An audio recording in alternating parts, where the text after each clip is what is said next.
இங்கிலாந்திலிருந்து ஆந்திரா வரை திருப்பதி பாலாஜி பக்தர்களை இலக்கு வைத்த மோசடிகள் நடவடிக்கையில் திருக்கோயில் அறங்காவலர் குழு.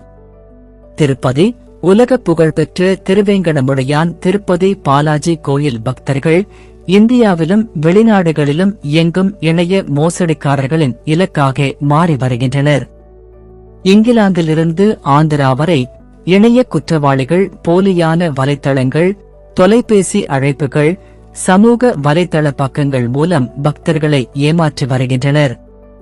விசேஷ தரிசன டிக்கெட்டுகள், பிரசாதம் வீடு தேடி அனுப்புதல், சிறப்பு சேவைகள் என்கிற பெயரில் பல பக்தர்கள் வங்கிக் கணக்குகளில் பணம் செலுத்தி ஏமாந்துள்ளனர்.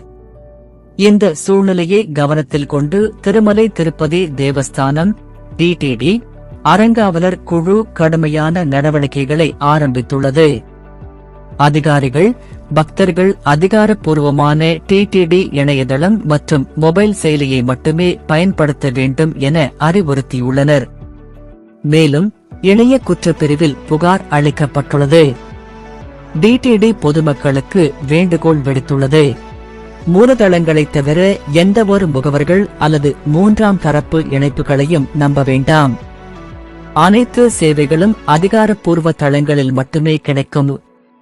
ஒவ்வொரு மாதமும் இலட்சக்கணக்கான பக்தர்கள் தரிசிக்கும் திருப்பதி பாலாஜி கோயிலில் பக்தர்களின் பாதுகாப்பும் வெளிப்படையான சேவையும் உறுதி செய்யும் நோக்கில் தேவஸ்தானம் நடவடிக்கைகள் மேற்கொண்டு வருகிறது.